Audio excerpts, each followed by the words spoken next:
Hello, my name is Connor. And I'm Jason. And you're listening to the Amazed and Perplexed podcast.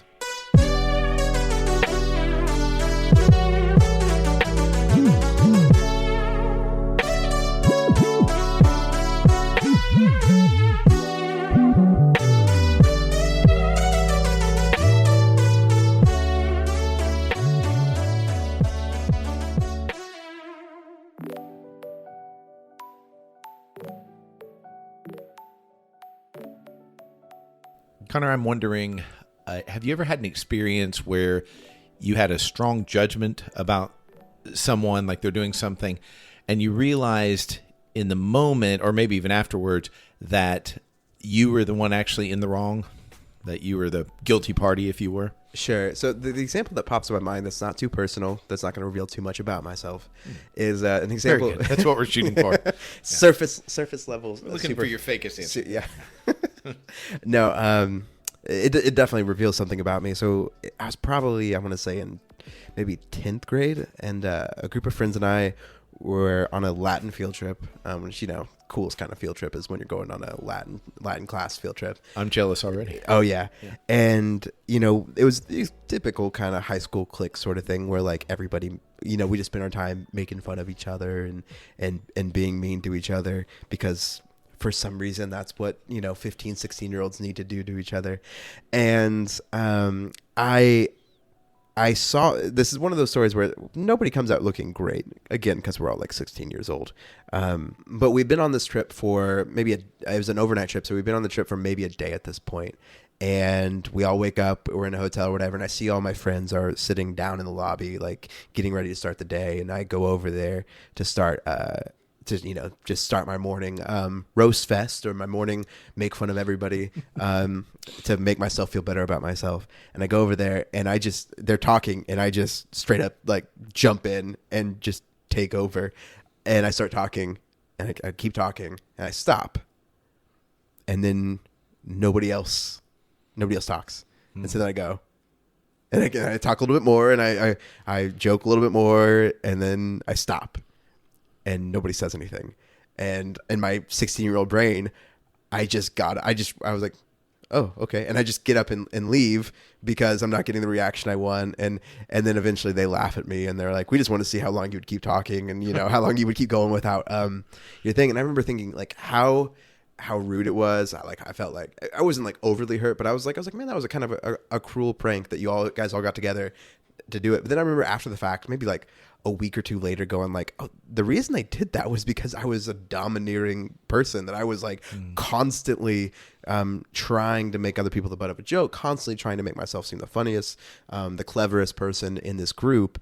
And I drove these people that were my friends to the point where they were like, we just need to test something out. We need to experiment on our friend to see how far he's willing to go into this unhealthy thing. And so, again, not a great thing by them, but I remember after the fact going like, oh, I thought like I was like, in this scenario, I thought I was like the victim and I was really hurt. And I was like, okay, yeah, maybe they shouldn't have done that. But it revealed something very deep about myself and how I was coming off to people. It was actually a pretty profound experience going forward.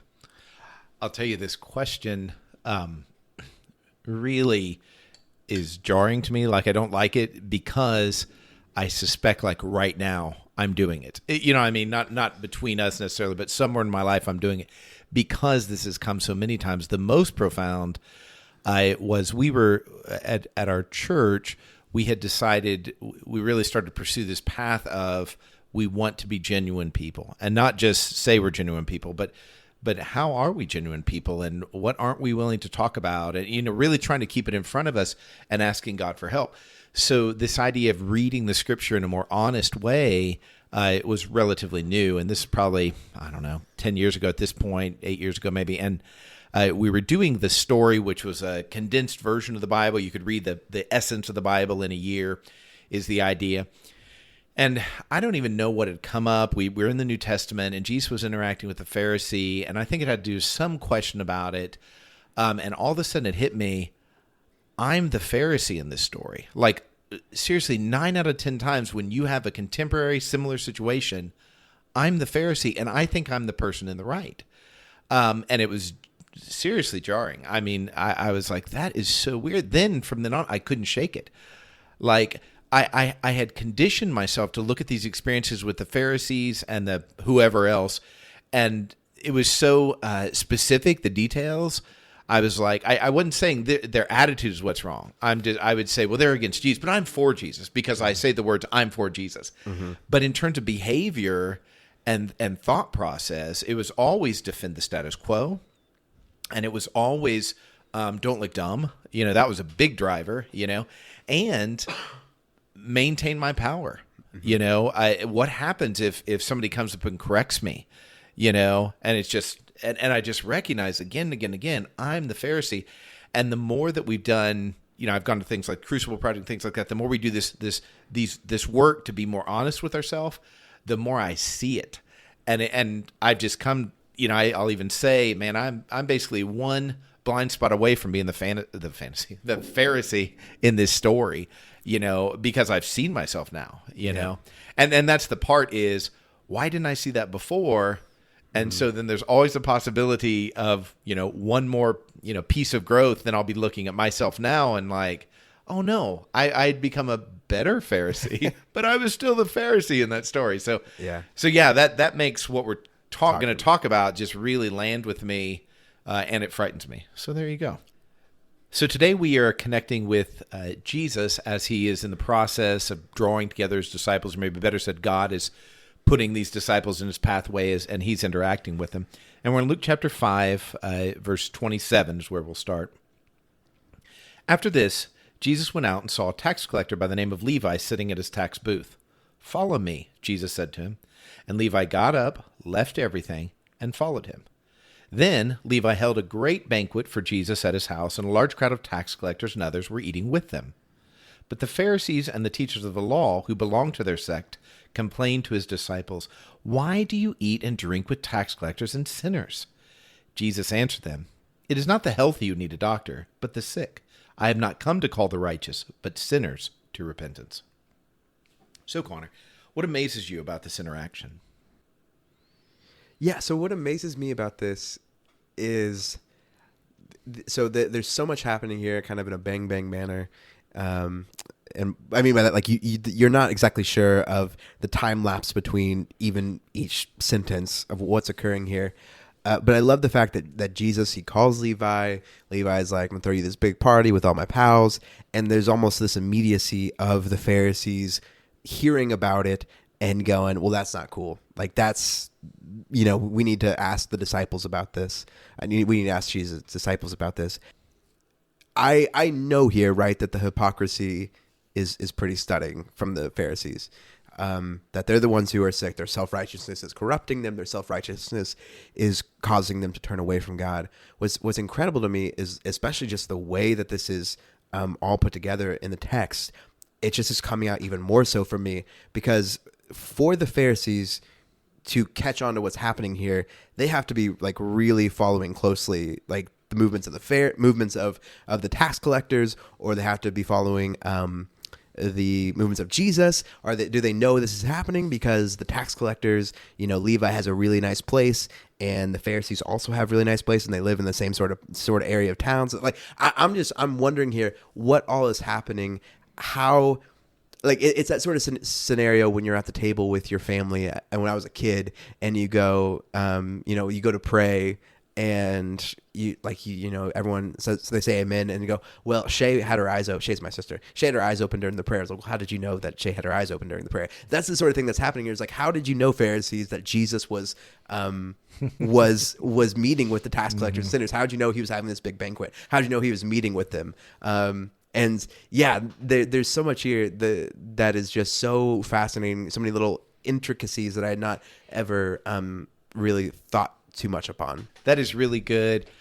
I hadn't thought about that. It is a challenge to see things spatially, because it's like all these instances, especially if you've grown up hearing Bible stories, they're it's outside of time, outside of context, outside of any stream or flow here, and then reading into it can be dangerous. You don't want to overdo it, and change the whole meaning of something based on your understanding of context. But I think that's right. And they have, in this chapter, they've shown up a couple times, but he introduced this section with, or again, maybe it was the previous section, where he's like, after this, after this. So that could be a day or two. But this chapter is spread out, it seems like, over a few days, because he calls the disciples from the boat, fishers of men, early in the chapter. And so but it says sometime later kind of thing. Yeah, and that raises up something, I don't even know where it fits, more amazing than perplexing, but is the idea he calls these disciples, so Peter, Andrew, James, and John, and they're with him. It says they left everything, they followed him. This is up in verse, I think, 11 or 12. And then you have these stories of Jesus interacting, and the disciples aren't mentioned. And then you have, when the Pharisees come to complain, they complain to his disciples. So how do they know they're his disciples? Do they wear big, I'm with such and such, I'm with Jesus, I'm with the maybe Son of God, at their conviction point in that yeah, they place. were really lacking the branding of the cross. Like they didn't have the Jesus fish yet. So it's kind of hard for them. They hadn't really sat down for that marketing meeting at church yet. Yeah, exactly right. And the thing is, they're not even mentioned in these other stories where Jesus healing leprosy and these other things. And so it's funny that they would go to them, to ask. But it was clear they'd been paying attention. I think it just speaks to this point that why are they even there? Don't they have something to be doing? That would be more valuable use of their time. And they're there. I'd not thought about that before. And just in general, that whole looking over. There are times that Jesus leads the interface, but so many times it's them initiating with him. Hey, you're doing this wrong. Basically, is what their the rhythm of their interactions are most. Yeah, and I think it's so there's a very interesting point to be drawn from the fact that, again, like you said, they're going to the disciples and not to Jesus, and so there's this example of there's this trying to have your cake and eat it too, almost. So what amazes you about this? I think the thing that jumps out at me is it's so simple. 27. Follow me, and Jesus got up, left everything, and followed him. And that's Luke uses the same words basically when he's talking about Peter and Andrew and James and John when they're talking about their ships, or their boats rather, and their nets and everything. They left everything, and of course after Jesus dies, they somehow find their boats and their nets and everything. So I don't know how left their leaving truly is in terms of permanence. But it seems like a big deal. Clearly, Levi has enough cash to have a great banquet. Yeah. You know what I mean? But I don't want to minimize the impact of that. And that's the amazing thing is Jesus, 2 words to him. You know what I mean? He sees him, and he says, "Follow me." And Levi did it. And we don't have every single word recorded, but this the way this context flows, unless he's met with him before, this is pretty instantaneous. Even if it isn't, it's still amazing because it has to do with the other, the nonverbals, the sense of, or the reputation, that Levi leaves everything, that is staggering. And it makes me wonder about my, ability to draw people to Jesus. I think it's, he ends up with a lot more than 12 disciples, clearly, because he sends out groups of them, 72 of them at one point, and then 500 people see him after his resurrection. So I'm like, I don't know how much this happened. Clearly, we covered a passage last week where it was like, follow me, and he's like, hey, I got to go, bury my dad. And he's like, nope, kind of thing. But he's asking a lot of people this. So it may be that he's 1 in 1,000. That's weird to think that Jesus might have asked a bunch of people, hey, follow me. And they're like, no, I don't want to, but they don't talk about that as explicitly as like Paul's interactions where he preaches and they're like, that's silly. And they're like, or people are like, come back next week and we'll hear it again, which is almost as discouraging as not as being stoned, of course, but as being like, that's just silly, Sure.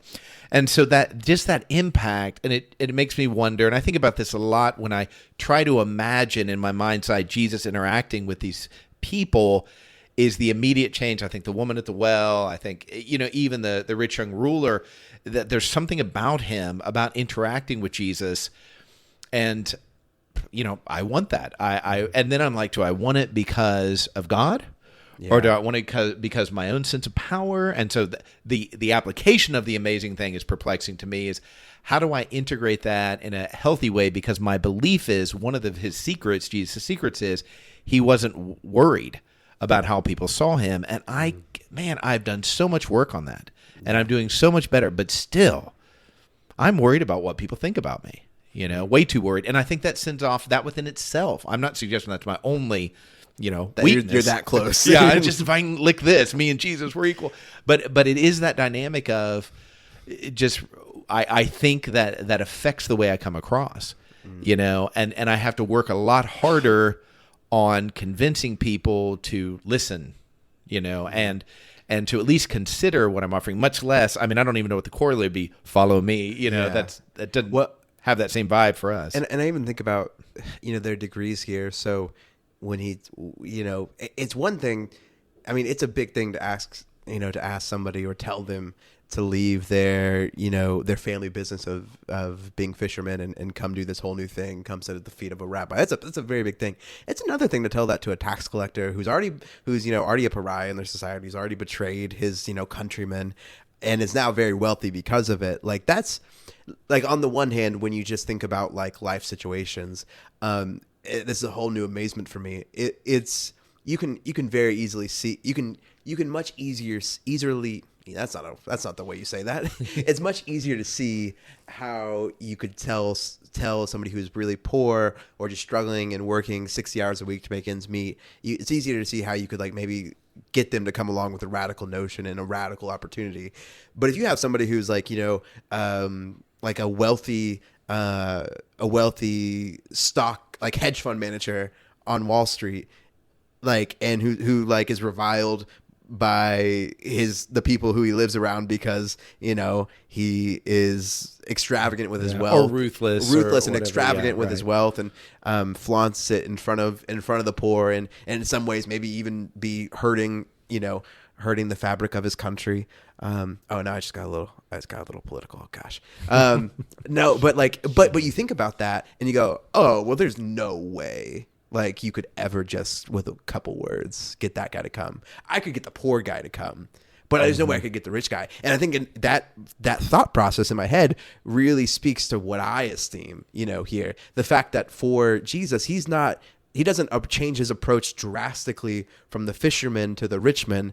That is a sign for me that I need to reorient my expectations, and my view of wealth and of success and what those things actually bring. Because the reality here that we see, like very succinctly in these very early chapters of the Gospels, is that while it's easier for the poor, for the people who are in a lesser place to maybe see Jesus, to see the need for reliance on him, I also go, okay, I need to go, okay, it's also possible for a rich man. It's also possible for the person who I wouldn't think it's possible for. And that's just really difficult. Because even Jesus will go on later with the rich young ruler, and he'll talk about it's easier for, a camel to enter through the eye of a needle than a rich man to get into heaven. And very clearly, there are these barriers that wealth and that extravagance can put between you and recognizing who God is and what he needs to be for you. But yet, Jesus is not afraid of approaching those barriers. And am I afraid of approaching those barriers? Because do I want those barriers more than I want Jesus? And that's a very convicting question.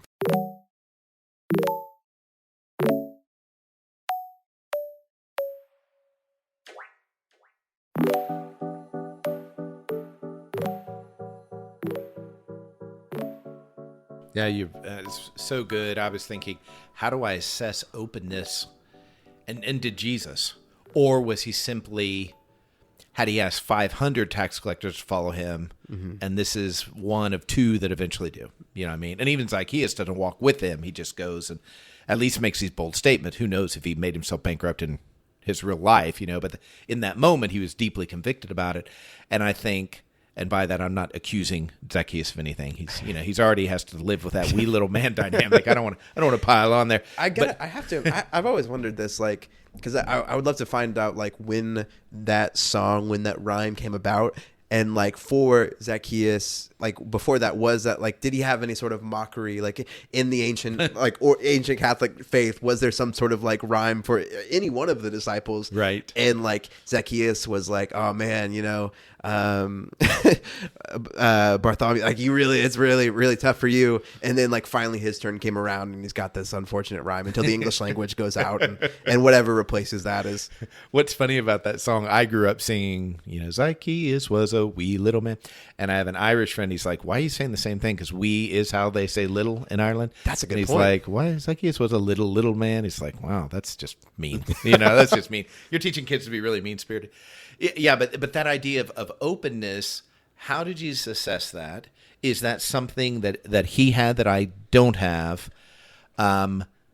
Or is it simply indicative of he's walking with God's Spirit in a way that I am constantly pushing against God's Spirit? And I don't know it enough to know what God's Spirit is doing any given minute. And I'm like, okay, if I did spend more time focusing, just spending time with God, would that become more tuned in? So what is this? Where does this come from? This quick conversion? It makes me feel a little better if I think, this was the 19th tax collector he had called, and then eventually, like, he's not calling them as the 12 apostles, he's just calling disciples at this point, and then eventually will draw from that group, which is more than 12. He'll draw the 12 or be led to draw the 12 apostles, and Matthew is one, or Levi is one of them. And I think, so I'm not saying he has this master plan, that would suggest that him calling Peter and Andrew, James, and John, it was retroactive by the writer to include them in the same way that if you're watching, I don't know, American Idol or one of these shows where it starts with a bunch of people and gets down to few people, they will follow multiple storylines, but they have to make sure to get the storyline in of the people that are at the end, So that's why I think you have these focuses on Peter, Andrew, James, and John, and Matthew and this kind of stuff. But it I don't know. It's just I guess my question there, and maybe I should go ahead and say what perplexes me about this. That's a good word. If only there was a word. Yeah, if only there was a word we use regularly. But yeah, is that dynamic of, was this, try 75, or was he really led strategically to places? There are clearly times in Scripture where Jesus said, I can only think of one, honestly, right off the top of my head, but where he does not have to go through Samaria, and he runs into the woman at the well, but he says, I must go this way. And actually, most Jews would naturally go another way that would avoid that town or that area. And I think, okay, so he had some sense of his what's coming, what I mean? And so that is curious to me, and specifically the application of how do we do this? How do we assess openness? And then you think of the sower's just throwing a seed everywhere. And so what does that even look like? Is that me putting stuff out perpetually on the internet? And then whoever contacts me back, that's the fertile soil or what, what I mean? I'm mixing a lot of different pictures here, but it is one of those things that sometimes I wonder. Yeah. And to be frank, and this is a whole nother layer of this for me personally, I spend the vast majority of my time talking with Christians and encouraging them and help them to apply, what we're learning to their actual situations. And so I don't have a lot of time, or I don't make a lot of time where I'm simply talking to random people all the time, Well, and it's even fascinating. I would have to do a concerted study of the Gospels to see, but it really does seem like there's a shift at a certain point in most of the Gospels where then it becomes almost focused on the disciples, focused on not training, but focus on, and then he interacts with people as they come, but there's not that seeking, almost that specific seeking out maybe that we see earlier on, at least as frequently. That's what my memory of just, I don't know, what's the whole, when you have a general sense of something that you've looked at a lot, that's my general sense of the painting of the Gospels, that would be the case. So I'm very, very open to being corrected by that. But it is very fascinating. It's a constant struggle for me to feel, to believe that I have the sort of power that Jesus says I have, that even my voice, that my words, that my actions could have such a profound impact, that could help God rescue somebody out of the muck and mire of sin and death. And it's one of those things where I look at this story and I look at the way that Jesus operates and the comfortability he is with rejection, the comfortability he has with awkwardness, the comfortability he has with stepping into seemingly the unknown. We don't know exactly how unknown it is for him at most given points. I just go, man, if I believe the things that Jesus says about the Holy Spirit, there just seems like a vast amount of power that I'm not going to say not tapping into, because I'm not even trying to tap into it, and is trying to tap into it the wrong way. You delve too deep and you hit a ball rock or something. And I don't know. Is that how cult leaders start? I totally relate to what you're saying regarding, here's all these things that God says about me and about every one of his children, and then feeling the opposite in so many places, and I always come back to Jesus makes zero references to his sin freeness. Like that was always a big emphasis when I was growing up. Jesus didn't have sin. You have sin, and he died for your sins. Those are true statements in my understanding for certain, but he never references that. He says things like, I don't tell you anything unless it's from God. I mean, just his dependency on God. And then when I look through that lens, my understanding of how it works is as I depend on God, the power of the Spirit works through me. I receive the fruit of the Spirit, and then that becomes more evident to others. That calls people to my life testimony, in the sense that, hey, why are you hopeful? This is going to 2 Peter, that idea of always be prepared to give an answer for the hope you have. So that means people are noticing your hope, because you're exuding the fruit of the Spirit. Oh, you're always loving, you're always joyful, this kind of thing. But I recognize a big part of the disconnect for me is how sometimes I'll go long periods of time and I think about God all the time, but in terms of really centering myself and framing my world through his worldview, that doesn't happen often. And I can get to, and I see this as stepping stones to becoming a Pharisee in anything, because let's take church attendance. This is a classic among preachers. I just know so many preachers that church attendance is such a big deal. And I'm the same. I mean, I think it is better when a body comes together consistently, and it's so beautiful to be able to connect with people every week, the same people, and okay, here's the people that are in, but in general, especially after my sabbatical, it just became very obvious. I grew a lot not being regularly with the church I was with. And I hope to think I'm growing a lot being with the same. But the point is church serves a very specific purpose in the life of each disciple. And whatever you're calling your church, I think that serves this very specific dynamic. But it comes down to, am I willing to see the world through God's eyes? And when I am, things happen. And that I see as, man, that was good stuff of God. And when I don't, things typically don't happen for me. You know what I mean? And God doesn't need me. He wants me. So he's getting done what he wants to get done. But somehow when I am in submission to him, I'm not talking about just generally saved. I'm like, God, I just want you to work through me right now in this minute and the subsequent minutes of my day, that he integrates me in a way that is, it seems seamless, but it's really different, So anyway, so that all puts it into play for me, and I'm like, I really relate to that idea of saying you have all this power, you have all this identity. I don't feel that way most of the time. So there's two things. One, a couple minutes ago, you said something to the effect of like, you are constantly thinking about God, but then sometimes you'll go long periods where it's like you're not like, I don't know if you use the word tapping in, or you're not engaging with God.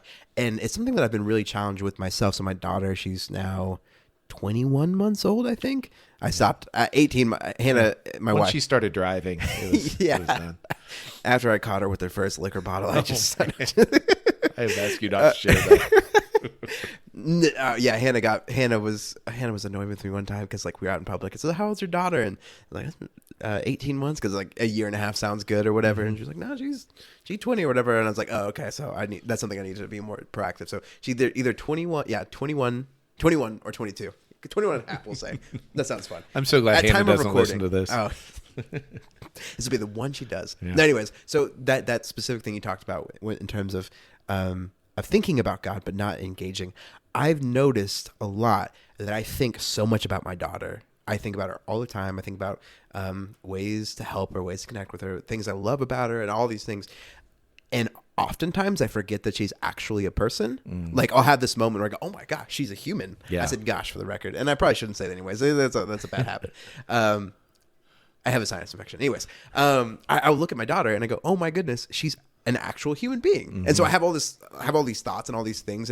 And so often the reality of her being her own human independent person blows up so much of my just thinking about her. And it's one of those things I never thought about this until you said it that way. I often do that with God. I think a lot about God. I think about him. But when I actually am with him, engaging with God, he blows up a lot of my thoughts, blows up a lot of my previously conceived notions of how things were going to go. Because and for me, it's one of those perfect examples because it's like, oh, I look at my daughter and she's so powerless and she's so all these things, but yet she still has all this power to completely change and wreck my life in a lot of good ways and a lot of hard ways. And I go, okay, like, yeah, like I do the same thing with God. I do the same thing with God. So that was one thing that you said that really, I'm just now realizing I do that. Yeah, I really appreciate that. And that's, I think it's, I had somebody say once, there's a huge difference between information and transformation. And the big thing is, are you somehow, information is here's the facts. And that's a lot of my Christianity. Learn the facts. Learn where this story is in the Bible and learn the right way to interpret this doctrine and learn these things. But it wasn't very transformative, because I wasn't then taking the next step and say, okay, my life needs to change in relation to these facts. And most of the time I'm like, I wouldn't even know how to do that. So what you do then is you're like, God, can you help me? David says in Psalm 139, search me and show me, of these unclean things. And by unclean, it's things that don't belong with God. So when I'm saying, man, I want to orient my life around you, I'm literally asking, God, how would you deal with this? And God, how would you deal with that? And God, how should I think about myself and this other person?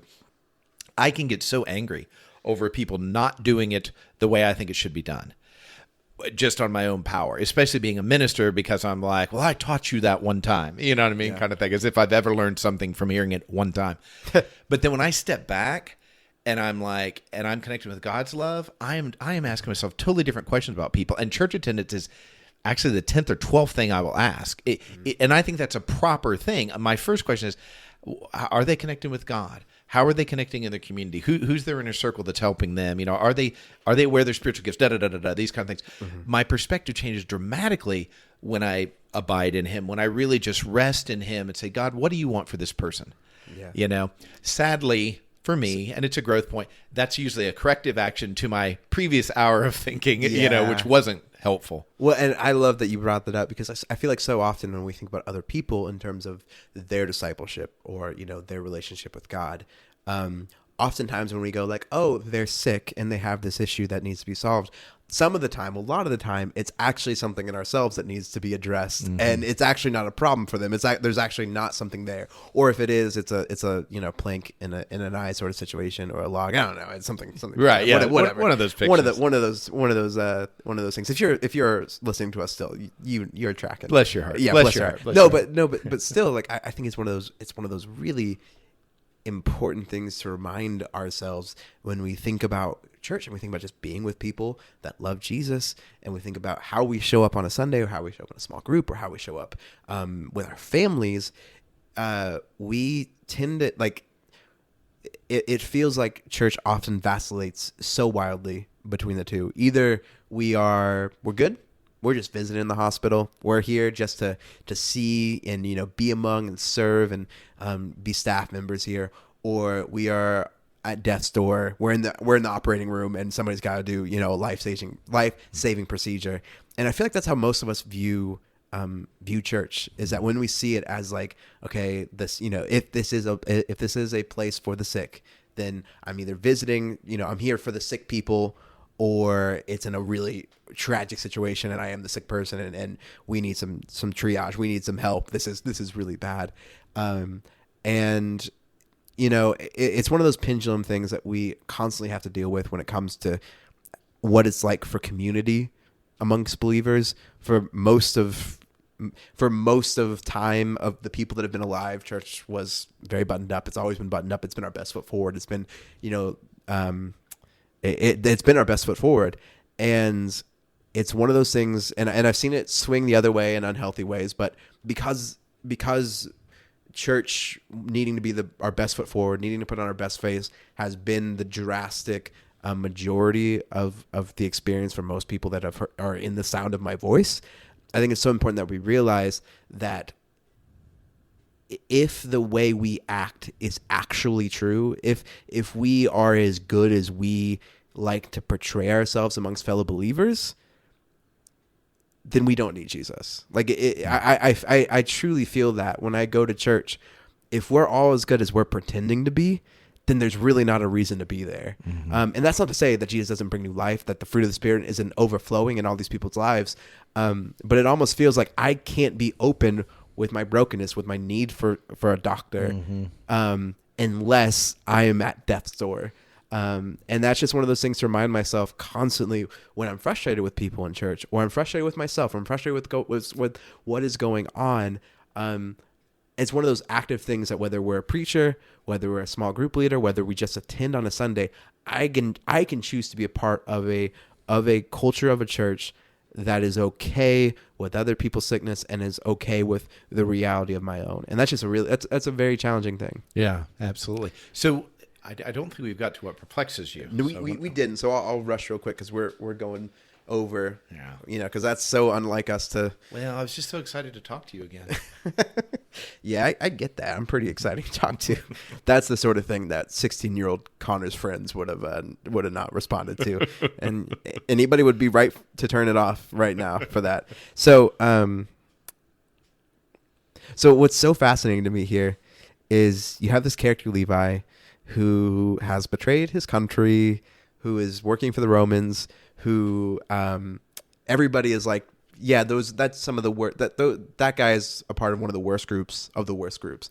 And in fact, like we've talked about in previous episodes, their betrayal, we view them as turning away from the Lord.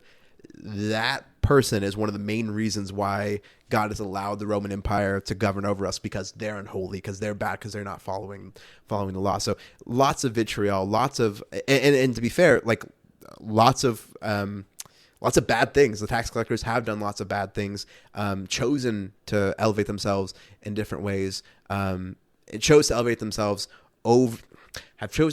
themselves, and subsequently stepped on a lot of people and hurt a lot of people.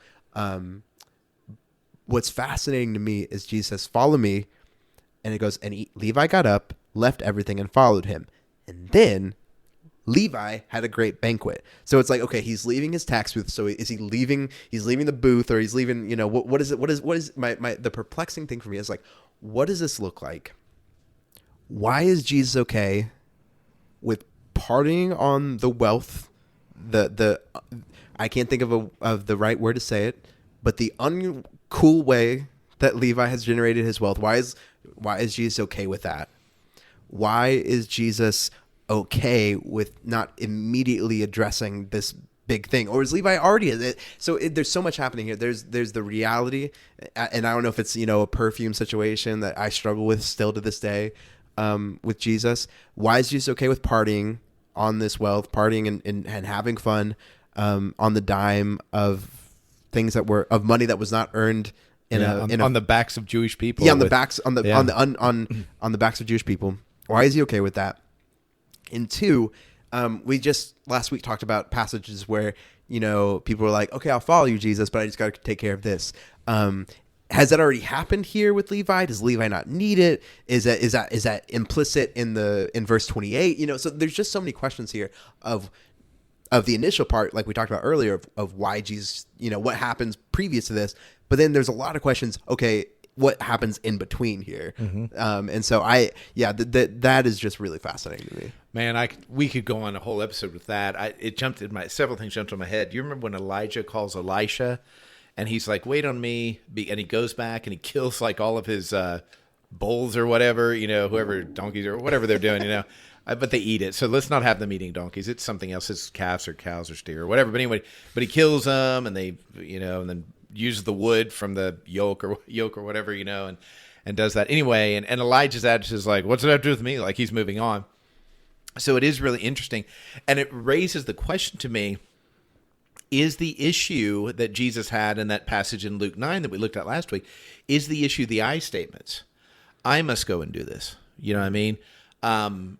I must go and bury the dead. I need to say goodbye to my family. I can't remember what else, he some business or whatever he had to tie up. But is that the issue? In other words, if he'd said, yeah, let's go, and then while they're walking along, say, hey, Jesus, would you come with me to my father's funeral? Is this similar to I've always thought That's good. The thought of the idea about the rich young ruler when we've talked about it, that what Jesus wanted the rich young ruler to do was not to sell his stuff, but to admit he couldn't do it.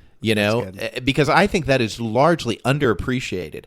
I think when we see that the parable about the Pharisee and the tax collector, and they're praying, and he's like, I've done all these things, and the tax collector's like, Lord Jesus, Son of God, have mercy on me, a sinner, and he goes home justified. I think we think, well, that's what you do the first time. But after you've been following God for 20 years, you don't say, Lord Jesus, Son of God, have mercy on me, a sinner. You know what I mean? And I'm not suggesting that's the prayer you have to say, but I think the spirit of abiding in him requires submission. And I think we've been told, or taught at least by watching people, that once you're in Christ for a while, then you develop your own power based on your own character, your own integrity, your own skill, your own giftedness. And I think that's why Jesus was successful, is he didn't believe that. That's good. So we've always asked the question, man, what would it look? We've always asked the question, what would success look like for the rich young ruler here? It's like, and we've always felt like, man, I just would love that. Is the answer to that Levi? Is the answer what would have happened? What would it look like? Yeah. And I never, we've talked about it so much. It's so funny because we've been like, man, if only we had it. And now I'm wondering, like, is this the example of like, yeah, man, geez, I don't know what to do. Let's go do something with it. Let's and the guy could have been like, can we have like a dinner to talk about it? Can be like, yeah, invite your friends. Let's have a massive, invite the town sort of thing. Yeah, and we don't know what's being said any more than we know when Jesus was Zacchaeus. Yeah. He's like, I'm going to your house. We don't know what Jesus says at all. It's just then Zacchaeus is like, hey, here and now I give up, 4 times and this kind of thing.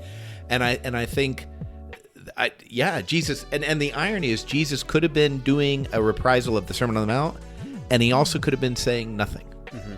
And both would have been fine. I think the big issue here is, and I think it's brilliant deduction about thinking about, is this what it would have looked like had the rich young ruler said, Jesus, I don't even know how to do this. You want to go to my house and we can eat and you can tell me more and this kind of thing, how different that story would have gone. I think that's blown my mind. I'm like, yeah, that's fantastic. I think the key, the undercurrent here is, was his heart willing to submit? Then the behavior could have gone in a million directions. And I was taught, no, you need to do your behavior first. Almost as if your heart doesn't matter at all. It's about doing the behavior. And I think that is so drastically different than the way Jesus functioned that it's no wonder that Christianity is all over the place. Yeah, it's the difference between calling the doctor because you're sick. You don't know what you're sick with, but calling the doctor because you need a doctor versus I'm fine. No, I'm good. I really am. I'll just take some Advil and it'll be okay. Just rub some dirt on it. Which I might have done until Hannah convinced me to call the doctor recently. Anyways, man, I feel like we could go on that forever. I feel like that was really good. As always, we get to the best part at the very end, which who knows how many people actually listen to it. But for anybody who does, thank you. I am just so excited about that and what that's going to mean for me. Thank you for listening. Grace, peace, and love.